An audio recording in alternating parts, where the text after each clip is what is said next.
ერთ ვიდეოს წავაწყდი ერთ-ერთი მომღერალი ჩვენი აი ესეთ ინტერვიუს იძლევა რა და თუ შეიძლება გაუშვით ეს ვიდეო რა და მე ვილაპარაკებ ამ ვიდეოზე რა. რამდენი ტრაგედია მოხდა და ვიცი რა მე როგორ არ უნდა გამიჩნდეს პროტესტი ამის მიმართ ხო? მარტო კონცერტამდე რომ მივიდე და დარბაზში რომ შევიდე იქ ბედნიერი ადამიანები უნდა დავხვდნენ რომ მათ კონდეთ ძალა მოსვლა. სურვილი. არა გვაქვს ჩვენ სასიმღეროდ საქმე რა. არა.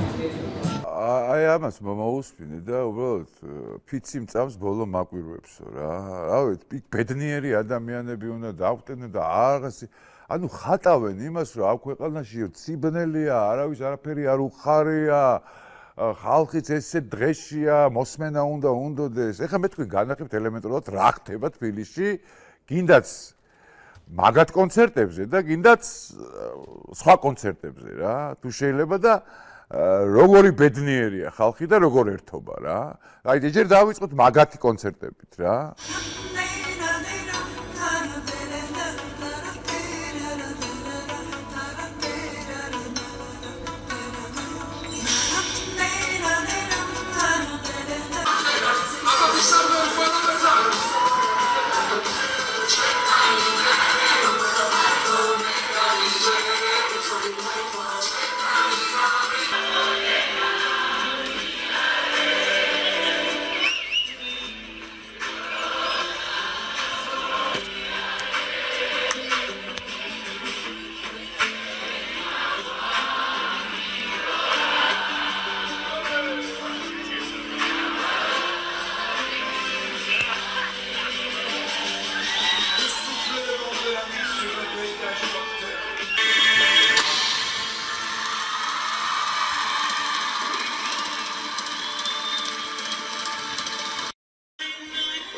რა ხდება ტივზე ჩავიხედოთ.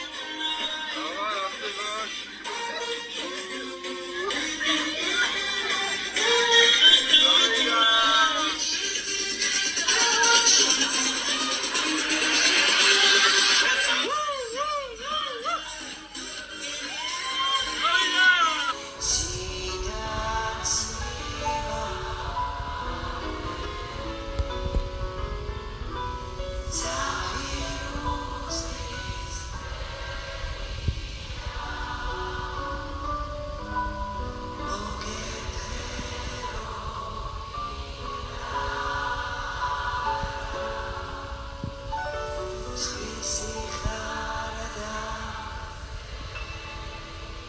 როგორ არ მიყვარდეთ აი გითხარით რა ანუ ეს ხალხი ყველანი უბედურები არიან აი ხა რაც განახეთ ამ კონცერტებზე და ამებზე რომ დადიან წარმოდგენებზე გინდაც ერისიონი გინდაც აი ნატო გელაშვილი იქნება თუ ნიაზის კონცერტი განახეთ იმისი ლექსენის ლელა წურწუმიასი ცალკე ის გართობა და ისა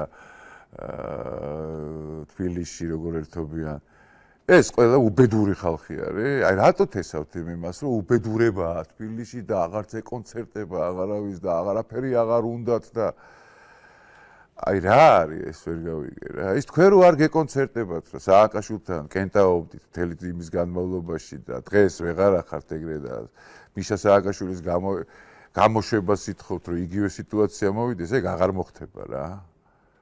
აღარ მოხდება. იცით რატო აღარ მოხდება? იმიტომ რომ ქვეყანა მიიყვანა გადაჩეხვის პირას რა. თავი დაკარგული ტერიტორიებით, თავისი წამებებით და უბედურებებით, რაც კი მაგან იმაში აკეთა რა. თქვენ რო კარგად იყავით, ეს იმას არ ნიშნავდა, რომ მაშინ ყველაფერი კარგად იყო, მაგრამ მაშინ ჩვენ ეგეთ რაღაცეებზე ხმას არ ვიღებდით. რომ ხალხმა ვინც ერთობოდა, გაერთოს რა. ვისაც ემხიარულებოდა ემხიარულათ რა. არ ვიძახდით რომ აი ეხა არ გვემხიარულება, შავი დღეებია, კი არა, გადაცემებსაც აკეთებდით ცხოვრება მშვენიერიას. ეგეც მახსოვს. მაშინ რუსთავი 2-ზე იყო გადაცემა რომ ცხოვრება მშვენიერია, მაგრამ ხმა არ მოგვიღია ამაზე. რა გჭირთ ვერ გავიგე რა. ხალხს მაინც დააცალეთ გართობა, ბავშვებს მაინც დააცალეთ, ხო? ბავშვებს ნუ გააყურებინებთ ამას რომ ყველაფერი ცუდად არის და არაფერი არ მოგდა და ცუდად ავარცალა ესა და რაღაც სისულელეები რა. ყველაფერი ძალიან კარგად გვახსოვს რა. კიდე ერთ რაღაცას მოვიგონებ, რაც არასოდეს არ მithქვია რა და გავიხსენებ. ოპოზიციაში დაპირისპირებული რო ვიყავ იმასთან, წინა ხელისუფლებასთან საკნის დროს, აი ესეთი რაღაცა მოხდა, რომ ერთი შევარდნაძის დროს თქვენ კარგად გახსოვთ, რომ ესეთი ფესტივალი გამოჩნდა, არტ გენი ქვია, დღესაც არსებობს ეს ფესტივალი რა. და ამ ფესტივალის დამფუძნებელი ვიყავი ერთ-ერთი მე. სხვა დანარჩენ ადამიანებთან ერთად რა. ერთ-ერთი მათგანი იყო ნიაზი, ერთ-ერთი მათგანი იყო ზუმბა და ასე შემდეგ და ასე შემდეგ. მოკლედ, ისი ამომიღეს დამფუძნებლებიდან და ისე გამაქრეს იქიდან, ხო? რა თქმა უნდა, ხა ხელისუფლების და იმის კულტურის სამინისტროს დავალებით. რომ ხმა არ ამომიღია საერთოდ. იმიტომ რომ ვიცოდი, რომ ბრძოლაში ვიყავი და ესეთი რაღაცა შეიძლება მომსვლოდა რა. ვინმე დამიდგა გვერდზე, ვინმე რამე ხმა ამოიღო? მაგრამ ჩავატარე ხო? არ არის, არა, იყო და იყო რა. რა ვქნა, ეგეთ უსამართლოდ მომექცენ და მომექცენ რა. ისევე როგორც ჩემი ძმა იყო იმის დამფუძნებელი ამერიკული სკოლა რო გაიხსნა მაშინ ხაზარაძე და მთელი ის ბიზნესმენები რო იყვნენ. ჩემი ძმას აქ იქ ლომისვლილი შეტანილი იმ სკოლის დაფუძნებაში. ისიც ისე გააქრეს და ამოიღეს, ვითომ დამფუძნებელი არ ყოფილა რა. ხმა ამოუღია როდის მე აღაზე? და ეხა თურმე ესენი გამოდიან და აუბედურია ხალხი არ გვემღერება და რაღაცებს იძახიან. ამ ახალგაზრდებს ბავშვებს მაინც რატო გრუზავთ გამაგებინეთ რა. თქვენ რო დაგრუზულები ხართ, თქვენი ხელისუფლება არ არის და მიშა არ არის ხელისუფლებაში, ეს იმას არ ნიშნავს, რომ ხალხის დაგრუზულია რა. ხო, არ ვიცი რა, სხვა რა უნდა ვთქვა, ხო, არის ჩვენ დროსაც იყო ეგეთი რაღაცა, რაღაცეები გვწყინდა, რაღაცეები არ გვინდოდა და რაღაცეები ის, რაღაცეები და მიუხედავად იცი რომ მართლა დაგრუზული იყო ხალხი, ეგეთი რაღაცა არ გვითქვია, რომ არ გაერთოთ, არ იმას გქნათ, არ იმღეროთ, არ იმას გქნათ, არ გვითქვია რა ეგეთი რაღაცეები რა. მიუხედავად იმისა, რომ ძალიან უსამართლობის ქვეშ ვიყავით. და თქვენ არაფერი არ გიჭირთ, გინდა კონცერტი ჩაატარეთ, რაც გინდათ ის ჩაატარეთ, აგერ განახეთ. მაგრამ მაინც გამოდიხარ და დაგრუზულია ხალხი, უბედურია, ხალხს უნდა ემღერებოდეს და რაღაცა და თუ არ გემღერება, შენთვის იყავი ჩუმად რა.